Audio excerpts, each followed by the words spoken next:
అర్థమైందండి? You know what Jesus has given you and me? యేసే నీకు నాకు కూడా ఏమి ఇచ్చాడో తెలుసా? He has foretold us all things that are going to happen. ఏదైతే జరగబోతున్నాయో అవన్నీ కూడా సమస్తము ముందుగానే మనకు తెలియపరిచాడు. Hallelujah. జనమని Mahima. That's why you should understand God is a very good God. అందువల్ల మీరు తెలుసుకోవాలి మన దేవుడు చాలా మంచి దేవుడు. If you fall, మీరు పడిపోతే it's not because of God. అది దేవుని వల్ల కాదు. It's because you fail to listen to what He has said. మీరు ఎందుకు పడిపోయారంటే దేవుడు ఏదైతే చెప్పాడో దాన్ని మీరు వినలేదు కాబట్టి. Did you understand what I just said? చెప్పాను విన్నారా? అర్థమైందండి? Repeat please what I said. మళ్ళీ చెప్పండి నేను చెప్పింది.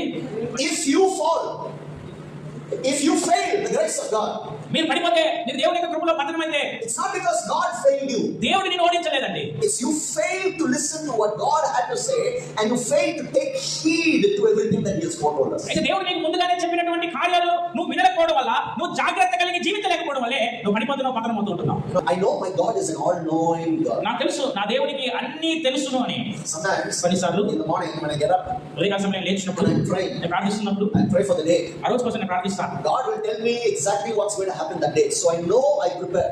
దేవుడు ఆ రోజు ఏం జరగబోతుందో ఆయన నాకు తెలియపరుస్తాడు కాబట్టి నేను వాటన్నిటి కొరకు నేను సిద్ధపడతాను వాటిని తెలుసుకొని. You know what a wonderful thing it is when we fellowship with the Holy Spirit, brother sister. సహోదరి సహోదరుడా, పరిశుద్ధాత్మ దేవుడితో ఐక్యత కలిగి ఉంటే ఎంత అద్భుతమైన కార్యం తెలుసా అండి? I want to tell you the character of God. దేవుని యొక్క ప్రవర్తన మీకు చెప్తానండి. Before it happens, before anything happens, God wants to commune with us, you know that? అయితే జరగడానికి ముందే, ఏ కార్యమైనా కూడా రావడానికి ముందే దేవుడు ఆ కార్యాన్ని మీతో మాట్లాడి తెలియపరచాలనుకుంటున్నాడే తెలుసా మీకు? Why? ఎందుకు? God is so protective over every one of us. మన ప్రతి ఒక్కరి గురించి దేవుడు ఎంతో జాగ్రత్త కలిగి ఉంటున్నాడు. God does not want you to fall in the ditch.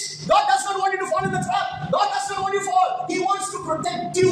That's why He teaches us everything even before we could face them. అయితే నువ్వు ఏ గుంతలో కూడా